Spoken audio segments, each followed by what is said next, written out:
Good afternoon, everybody. This is the first by-election of this Parliament, so there's going to be a lot of focus, a lot of attention here over the course of the next few weeks.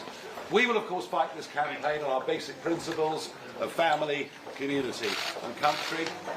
One of the things that I said on the 5th of July last year, it was our mission was to professionalise the party. And I think you can see, just looking at the office, looking at the literature, we've made massive, massive steps forward. But I'm also pleased to say we've made some big steps forward in terms of the calibre of candidates that we're going to put up for this party. And wow, have we got a great candidate for the Runcorn and Helsby by-election. Sarah Pochin has had a very successful career in private business, a successful career in local politics, and, perhaps most significantly of all, she has for 20 years served as a magistrate in this area.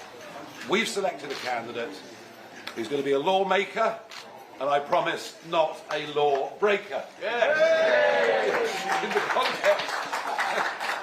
In the context of the circumstances that have led to this by-election is really rather important. I'm delighted with the office, I'm delighted with the team that we've got, I'm delighted with the public response we've already had, and I'm even more delighted with Sarah Pochin. Thank you. Thank you.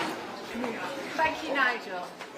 He said, and I quote, "Pleasure to attend the Refugees Welcome event in Macclesfield this afternoon with Syrian and Afghan families that have settled in Cheshire East with the Lord Lieutenant, Lady Redmond and Sir Phil Redmond," end quote. No, you'd think Ben's doing. I've spoken to Ben a couple of times today, and I reposted that on my Twitter this morning. His news at Ben. The country's gagging for it. I mean, yes, Reform are flying high in the polls, but that's only because the other parties are absolutely unelectable. And they're trying to think they're going to win the next election because everyone else is unelectable, and that's not good enough. We need a political revolution. So Ben Habib said the solution is coming. Now, you know, obviously you can't give anything away, Andrew, but please do. I can't, but I agree with my quote this morning was I agree with Ben. Yeah. And Paul's trying to end your revitalised political career before it's even started, Andrew. What career? Andrew, there's only us. No one else is watching. I don't know. It's only four mates on a chat between us. So okay. Look, obviously, we appreciate you can't spill any beans, but not until the stream's ended, at least. But what you can do, Andrew, is look. Ben said the solution is coming. In your view, what is that solution? What would that solution look like? Well, I think the check takes a little while to clear, doesn't it? Yeah. I think the chances of removing both Zia and Farage from Reform, since they own all the shares between them, is pretty much nil if they don't want to go. So unless someone makes them an offer they can't refuse, which could happen, I don't think there's another solution other than forming a new party. And I think the sooner we do that, the better. Oh yeah, absolutely. We've got 4 years.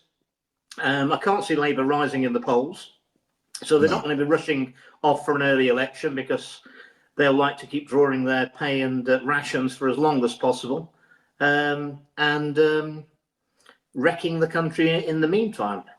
And it's going to be a gargantuan job to turn this ship around. We've got to start pumping out the bilges first because we're going down at the moment and we're going down fast. Mm-hmm.